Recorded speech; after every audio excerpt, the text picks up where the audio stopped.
Pak Anies, lagi rame kita mau tanya soal bansos. Karena menurut saya bansos ini adalah kewajiban negara dan rakyat berhak mendapatkannya. Tapi kita punya problem. Karena banyak klaim yang diberikan seolah-olah ini bantuan orang per orang atau kelompok. Padahal kita masih punya.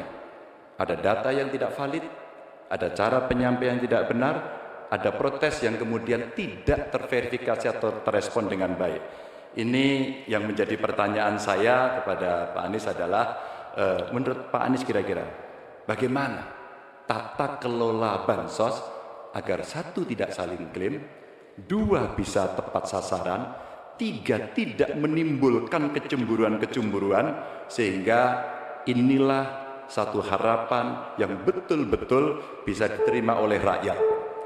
Silakan. Masih ada waktu Bapak? Cukup.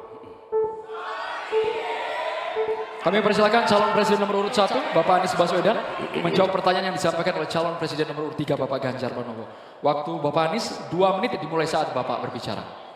Ya, terima kasih Pak Ganjar.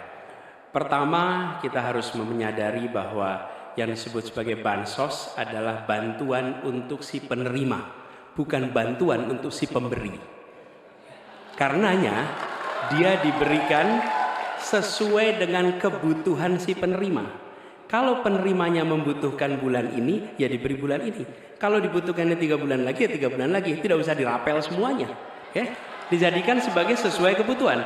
Yang nomor 1 yang itulah yang disebut sebagai bansos tanpa pamrih.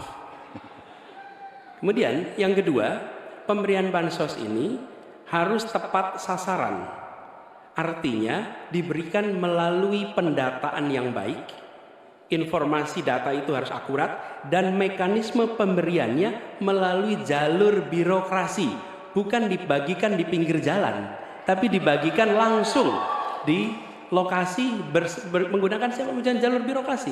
Kemudian yang ketiga, yang tidak kalah penting, ketika kita berbicara tentang bansos ini, harus bansos itu bisa dipastikan mereka yang miskin, prasejahtera itu termasuk di dalamnya. Jangan sampai mereka terlewatkan. Karena itu kami menyusun ini sebagai bagian dari perubahan adalah bansos plus.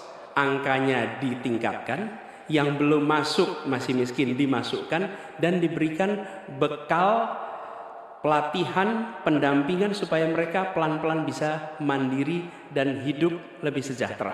Jadi kami melihat ketika sampai kepada bansos ini adalah atas nama negara. Ketika saya bertugas di Jakarta, semua paket bansos di kerdusnya diberikan label dibiayai APBD DKI Jakarta, bukan dari gubernur, dari uang rakyat lewat APBD DKI Jakarta. Jelas posisinya. Selanjutnya kami mohon kepada calon presiden nomor 3, Bapak Ganjar Pranowo, menanggapi jawaban calon presiden nomor 1, Bapak Anies Baswedan. Waktu Bapak 1 menit dimulai saat Bapak berbicara. Terima kasih. Ya, kali ini pasti setuju dong. Karena proses logic thinkingnya adalah datanya diperbaiki. Ini yang pernah kita lakukan, dan ketika kawan-kawan KD sudah bersusah payah diberikan ke atas, balik lagi pada data yang sama. Seolah-olah kita abai pada soal data ini, sehingga betul-betul bansos yang diberikan, yang rencananya tadi menurunkan kemiskinan, mengurangi gap, menurunkan kemiskinan oke ternyata, tapi gap tidak. Berapapun besarnya, gapnya tetap tinggi. Ini menarik dan kami punya data yang kita bisa baca, dan tentu saja ini penting. Memang paradigma bansos, sekali lagi, ini betul-betul hak rakyat. Tugas negara dan pemerintah adalah memastikan itu, bahwa ini adalah tepat sasaran dan tepat waktu. Tadi yang disampaikan betul. Dan kami berusul bantuannya ganti aja deh, bantuan kesra, karena tugas negara itu menciptakan keadilan sosial, bukan menciptakan bantuan sosial. Waktunya habis Bapak. Sekarang Bapak Anies Baswedan untuk langsung menanggapi jawaban dari Bapak Ganjar Pranowo. Waktu Bapak 1 menit dimulai saat Bapak berbicara. Mohon tenang hadirin sekalian. Ya, terima kasih Pak Ganjar. Dan yang dibutuhkan juga Pak Ganjar, kita harus mulai memikirkan opsi bahwa bantuan itu bisa berbentuk cash transfer, mengurangi potensi korupsi dalam pengadaan barang. Karena kita tahu pengadaan bantuan sosial itu pada satu sisi memang membantu, sisi lain ini memberikan usaha pada justru usaha-usaha raksasa karena yang diisikan di situ adalah produk-produk dari perusahaan-perusahaan raksasa. Dan ini yang menurut saya harus koreksi. Bila bantuan itu diberikan langsung dalam bentuk cash, ini salah satu yang perlu kita pertimbangkan. Mereka langsung gunakan sesuai dengan kebutuhannya. Lalu yang soal data. Data ini sesungguhnya bisa dikerjakan bersama-sama. Kami pernah lakukan di situ, pasti sama nih Banjar, berikan kepada RT, RW, mereka musyawarah mencocokkan siapa dalam daftar itu yang benar, siapa dalam daftar yang keliru.